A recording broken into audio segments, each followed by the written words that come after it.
Thank you, Leslie. So let's do a little imagination game this morning. Work with me, people. Imagine for a moment that you have a car that you want to sell. So you put it on Craigslist or you put a sign up at the grocery store, whatever. And some woman contacts you and says she would like to come and see it. So you arrange for a time that she'll come over to your house so she can check out the car. So she does, and after looking at it a little bit, she says, well, I'd like to take it for a test drive.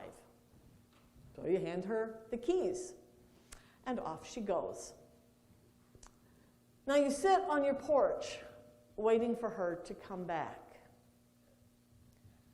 And you wait, and you wait, and you wait.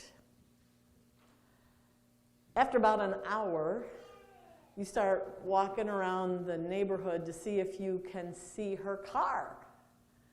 When you realize you have no clue what her car is or looks like. You didn't see her arrive.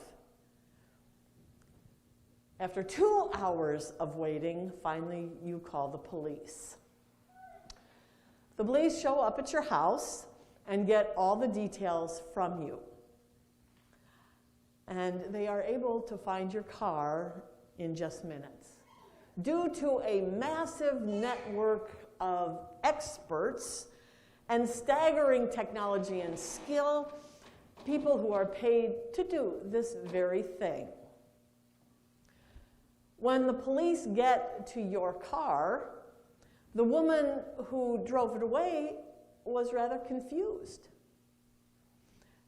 She was questioned, and she responds by saying that this very nice person, you, just handed her over the keys to your car.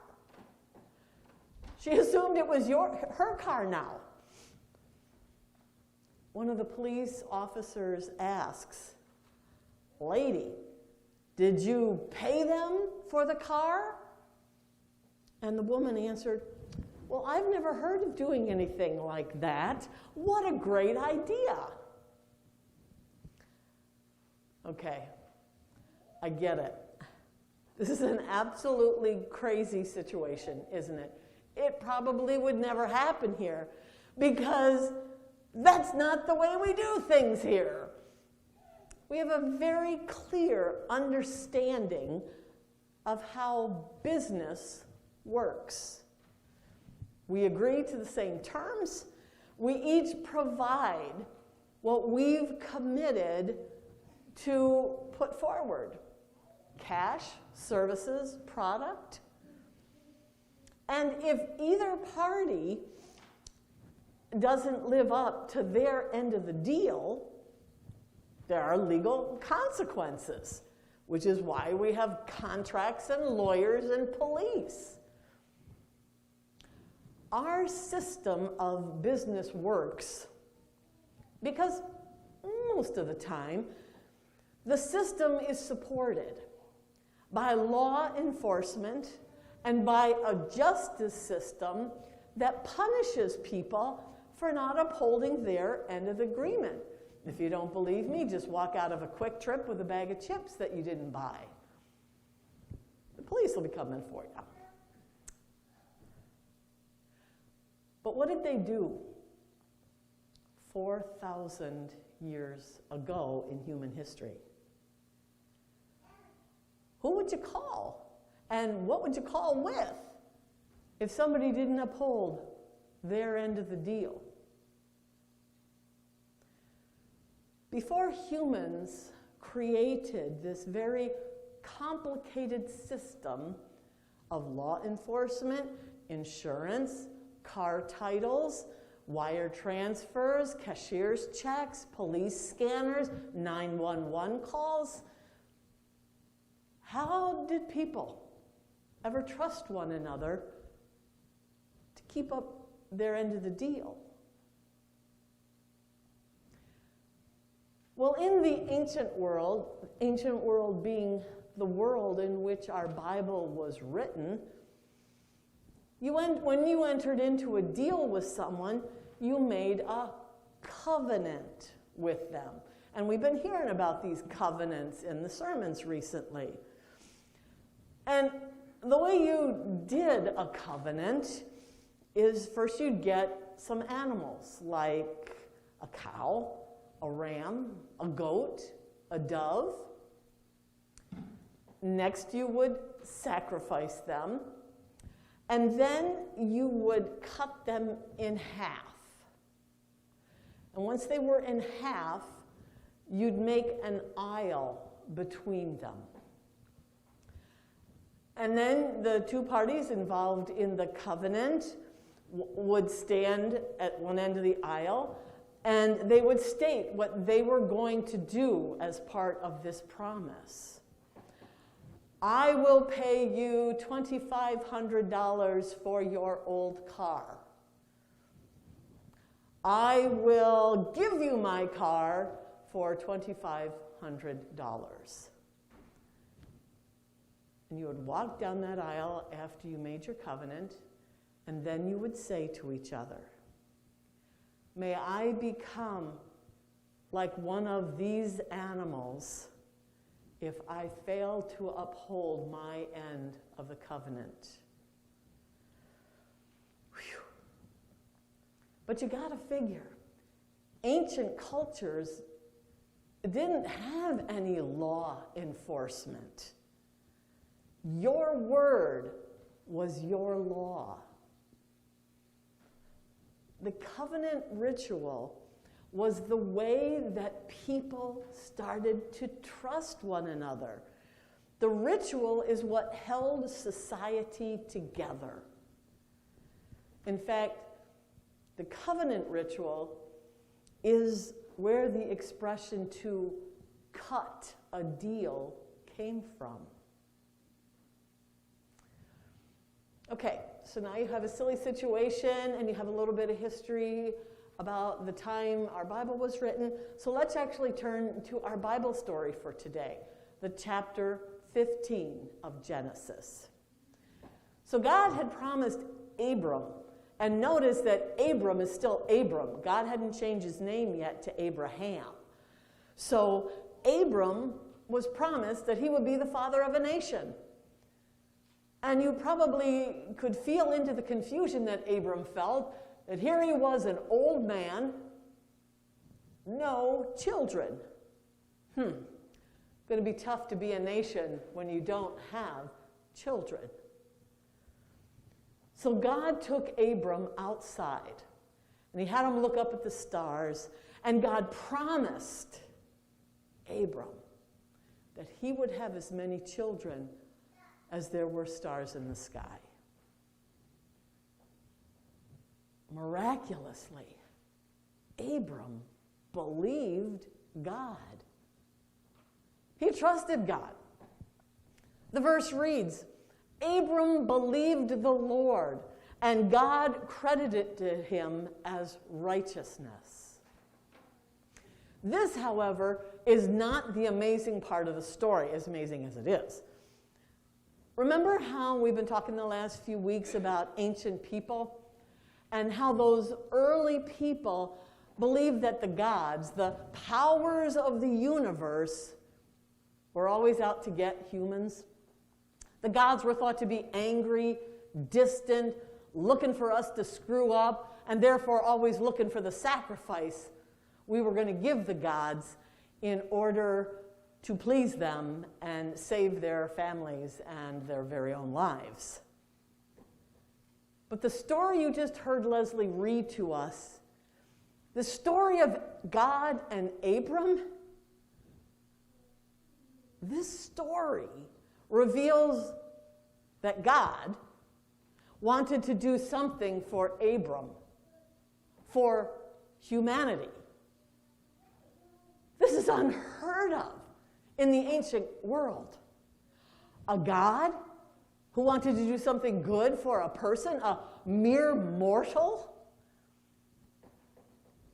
And this crazy wackadoodle idea, Abram trusted.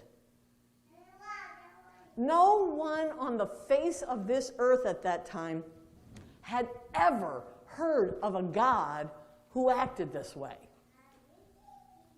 But Abram believed. Now look what happens next in the story.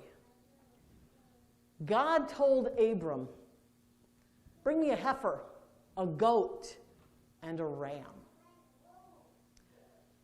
Now, if you were used to covenant making, that was your law enforcement system, you would know exactly where this was headed when somebody said, go get me a heifer, a goat, a ram. And we have proof of this because the story never says that Abram went, what are you going to do with them? No, Abram knew exactly why God wanted this and did it. Got the animals, cut them in half, and made an aisle. Abram was totally aware that God was making a covenant with him. And we read then, and this is almost the very end of the reading, it goes, then a smoking pot filled with a blazing torch appeared and passed between the pieces of the animals. God made a covenant with Abram. God reaffirmed his promises to Abram. And then the story immediately ends, which is very peculiar because Abram never walked through. And what the heck is a smoking fire pot? A smoking fire pot is the sign of God's presence. Kind of like how God made himself known to the Israelites when they wandered in the desert for so long. Pillar of fire. And notice that God does pass through this aisle alone. The covenant did not require Abram to have to walk through that as well.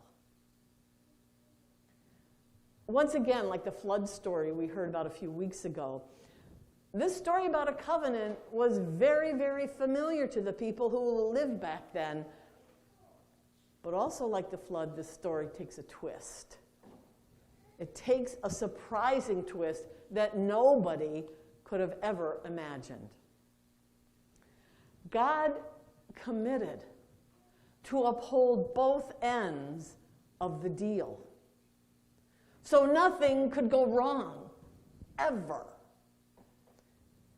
And Abram was asked to trust God, to believe in God's goodness, to rely on God as always having Abraham's best interests at heart. This story out of Genesis 15 is about a human being having a relationship with a living God. This was an entirely new revolutionary idea in human thinking. This is an Old Testament story where all we see is a grace-filled, loving God who is asking humanity to trust him, to rely on him. This was a God who was repeatedly saying, trust me, I got this for you. Abram and the smoking fire pot, is an entirely new understanding of God. A God that humanity was invited to trust more and more and more. The story here is a huge leap forward in how humans were thinking about God. And we're still in the first book of the Bible, Genesis. We haven't even begun to mention the sacrifice that God would make at the cross. The covenant's been made.